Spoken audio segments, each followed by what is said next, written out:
Selamat pagi, anda sedang menonton Niaga AWANI bersama saya Nabilah Khaleeda dan rakan penyampai Harits. Ya, sudah tentu untuk pembukaan minggu hari ini banyak laporan-laporan menarik akan kami bawakan sepanjang 1 jam ini, terutamanya melibatkan isu unemployment, pekerjaan. Betul. Apa ceritanya, macam-macam lagi. Security, ya? Betul, cyber security itu penting dalam Awani pagi tadi pun ada berbincang betul. Dan kita nak bawa dalam Niaga Awani. Sebelum itu kita ke laporan pertama terlebih dahulu. Ringgit dijangka diniagakan dalam jajaran kecil berbanding dolar Amerika Syarikat pada minggu ini dan didagangkan antara paras 4.4 dan 4.6. Penganalisis pasaran Active Traders Alexander Lodondo berkata, mata wang Amerika Syarikat itu telah mencecah paras terendah dalam tempoh sebulan berbanding ringgit dengan mencapai di bawah paras 4.44. Menurutnya, pasangan dolar ringgit meningkat sejak akhir bulan Jun tetapi menjelang pertengahan Julai apabila ia mencapai melebihi paras 4.45, ia berada dalam mod konsolidasi dengan 4.46 bertindak sebagai paras rintangan. Beliau berkata dolar ringgit telah didagangkan hampir tidak berubah antara tahap 4.46 dan 4.44. Data inflasi dari Amerika Syarikat telah melemahkan dolar berbanding mata wang utama lain dan juga terhadap mata wang sedang pesat membangun seperti ringgit.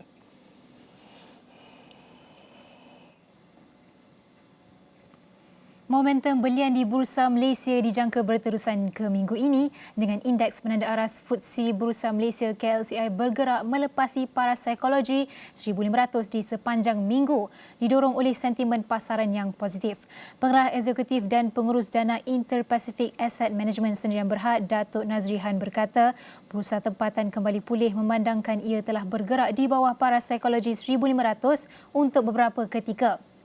Beliau menambah sentimen dalam pasaran juga kembali memberangsangkan berikutan penurunan kadar inflasi Amerika Syarikat yang membantu mengurangkan kebimbangan mengenai pertumbuhan ekonomi global. Selain itu, keluaran dalam negara kasar KDNK yang lebih baik daripada jangkaan pada suku kedua 2022 yang menyaksikan ekonomi berkembang sebanyak 8.9% lebih tinggi daripada jangkaan konsensus antara 5.5 dan 6.5% turut menyumbang kepada sentimen positif pasaran. Nazrihan turut mengunjurkan inflasi akan mereda mulai suku akan datang.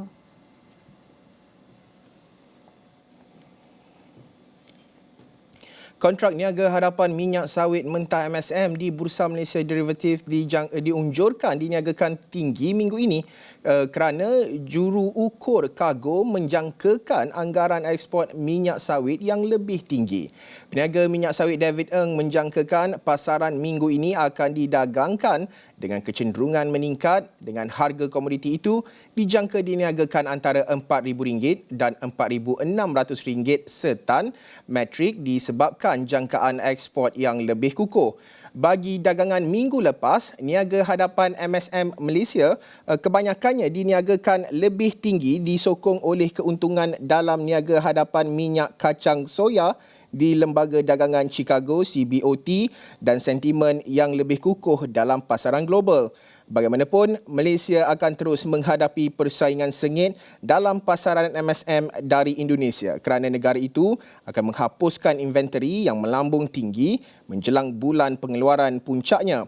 Maybank Investment Bank Berhad Maybank IB berkata inisiatif yang diumumkan oleh Indonesia baru-baru ini bahawa ia mungkin akan meningkatkan ekspornya, justru ia juga dijangka menjejaskan Malaysia. Kerajaan Indonesia mengumumkan bahawa ia akan mempertingkatkan keperluan obligasi pasaran domestik DMO, menyemak semula harga rujukan MSM setiap 2 minggu dan bukannya setiap bulan serta menyemak semula struktur duty ekspornya.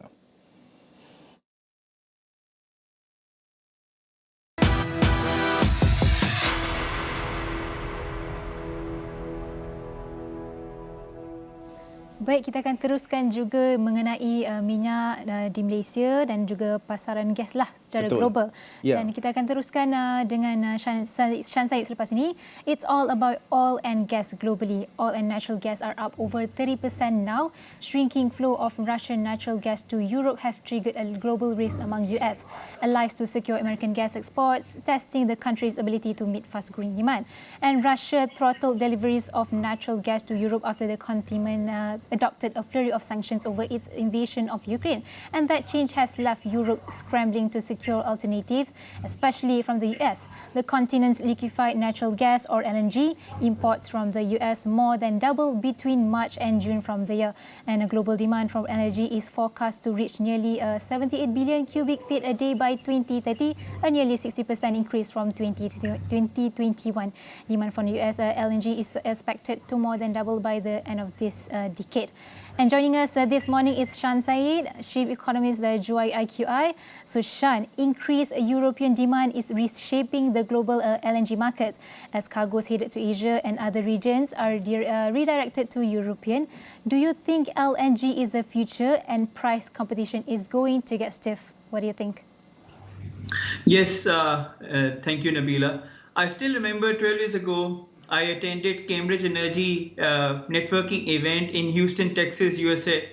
And there was Boone Pickens. Boone Pickens was one of the billionaires in the energy market. And he made one statement. He said, LNG is the future of energy. And right now, after 12 years, he was absolutely right that everybody is now competing for LNG. And there's a huge market in Europe and there's a huge market in Asia. So as you rightly pointed out, market share, many countries will be competing for the market share, and price would get very, very competitive as everybody is interested in vying for the market share. So LNG is the future, and the future looks pretty solid, perhaps because the demand is coming. Many countries are moving away from coal because of climate change. More and more countries are going for cleaner energy. The advantage of natural gas is it's in abundance, it's cleaner, and it's much cheaper, but not anymore the way the demand is going up in Europe and in Asia. I think the LNG market will remain pretty solid. Mm-hmm. Shan, according to experts in the energy market, USA is going to increase market share as USA is the largest producer of natural gas, but Russia is the largest exporter of natural gas globally.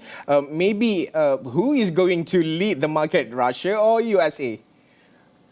I think, in my opinion, US is leading from the front. There is no doubt about that, because US produces 935 billion cubic meters, followed by Russia that produces around 700 billion cubic meters. You have Iran 256, Saudi Arabia 117, Qatar 177, you have Canada 179. But overall, US is perhaps much advanced in terms of technology, in terms of extraction. But the challenge is most of the production that US does, 88% is consumed in the local market. But with Europe landscape changing and they are thinking of alternatives, Russia continues to produce and provide 50% of oil and gas to Europe. US could strike a deal and they will be in a position to supply more LNG and natural gas to Europe.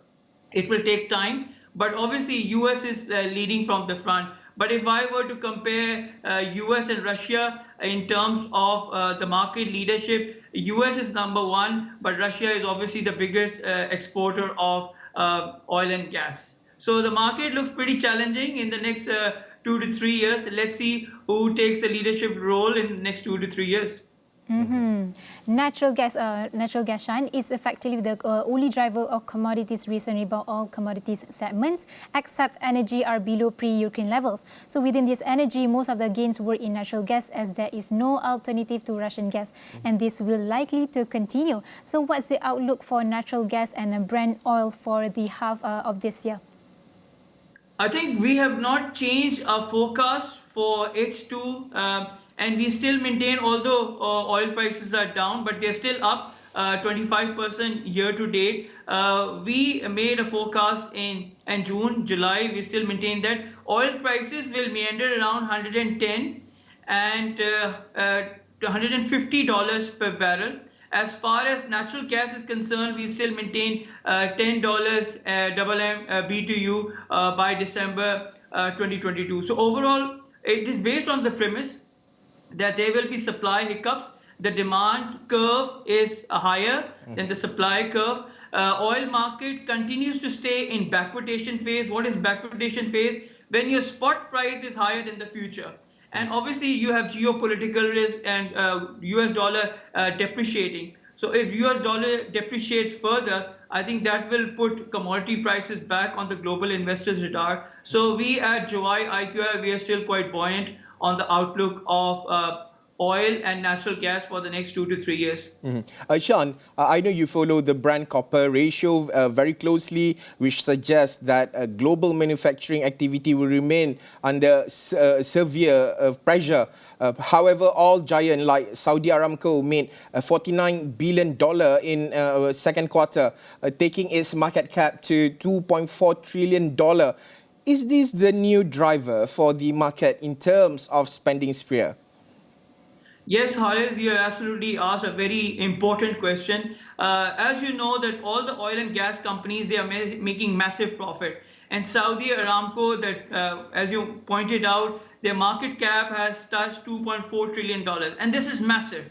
And Saudi Arabia has created a sovereign wealth fund called PIF, Public Investment Fund, and they are investing globally. So as I said in many of your previous programs, that sovereign wealth funds, family offices, institutional investor, endowment funds, pension funds, they will be driving the financial markets. And recently in the news, it came that Saudi Aramco's PIF is planning to invest in Heathrow Airport. So imagine when sovereign wealth fund comes and make investment and this news goes out in the market.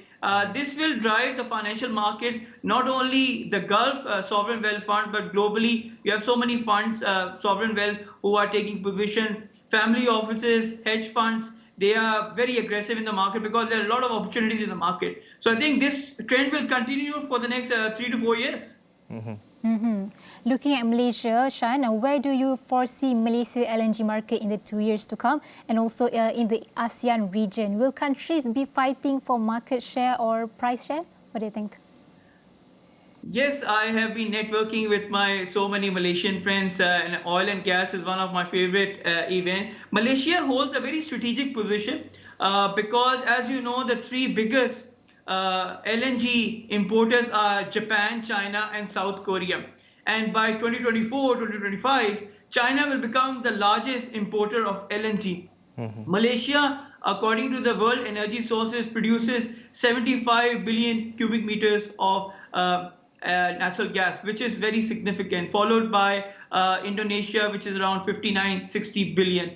And then you have a competitor, Australia, at 147 BCM. So I think the market remains pretty solid in ASEAN. Malaysia is leading from the front, and it has got solid customers who are still looking at to import LNG from Malaysia. And Malaysia holds a significant geography in this part of the world, and Malaysia's LNG will remain hot. And as I said, LNG is the future of energy. Okay, thank you, Sean. That is Sean Syed, Chief Economist of Joy IQI, comment about the global LNG market outlook. Thank you, Sean.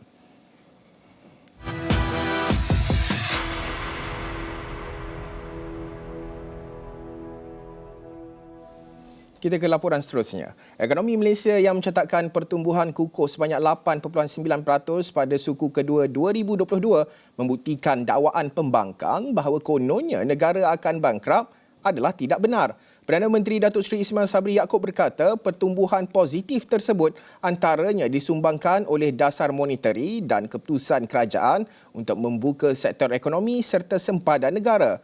Tindakan tersebut, jelas beliau, turut memberi keyakinan kepada pelabur-pelabur asing untuk meningkatkan pelaburan di negara ini. Dengan negara-negara lain di ASEAN, Singapura 4.4%, Indonesia 5.4%, Filipina 7.4%, Amerika Syarikat 1.6%, Persatuan Eropah EU 4.0%, China 0.4%, Korea Selatan 2.9%. Bermakna kita adalah yang tertinggi dengan negara-negara yang saya bandingkan. Dan dari segi pengangguran juga, seperti yang telah diumumkan earlier, lebih awal, kita telah pun dapat mengurangkan kadar pengangguran daripada 4.3% at one time kepada 3.8%, iaitu rendah daripada 4%. Jadi ini menunjukkan kejayaan kita dan penyumbang pada kejayaan itu adalah dasar monetary kita. Dan yang kedua, apabila kita membuka negara kita, sektor ekonomi dibuka, kemudian kita buka border kita, sempadan kita, dan kerajaan telah memberi jaminan. Penubuhan pasukan khas jihad tangani inflasi diakui telah memberikan kesan positif. Menteri di Jabatan Perdana Menteri Ekonomi Datuk Seri Mustafa Mohamed berkata, pasukan yang diketuai Menteri Komunikasi dan Multimedia Tan Sri Anwar Musa itu dilihat berjaya mengawal kenaikan barang termasuk minyak masak dan ayam. Katanya kadar inflasi dunia semakin reda dalam beberapa minggu kebelakangan ini, di mana ianya akan mempengaruhi keadaan inflasi dalam negara. Inflasi ini satu masalah yang dihadapi oleh dunia. Alhamdulillah dalam beberapa minggu ini kita dapati keadaan inflasi dunia reda sedikit dan mungkin ini akan beri kesan pada inflasi di Malaysia. Jadi terkini bulan Jun 3.4, Mei 2.8 kita sedia maklum ya. Dan Jawatankuasa Jihad Inflasi ini telah mengadakan mesyuarat 2 kali seminggu. Ini telah memberi banyak kesan kepada usaha-usaha kita untuk menangani inflasi, khususnya berkaitan dengan penguatkuasaan, ya, umpamanya harga minyak masak yang agak liat untuk turun, ya. Sekarang ini RM34.70 bagi 5 kilo dalam botol, ya. Mustafa berkata demikian selepas meninjau projek bangunan guna sama di Kota Baru pada Ahad. Niaga AWANI berhenti rehat seketika, kita bersambung selepas ini.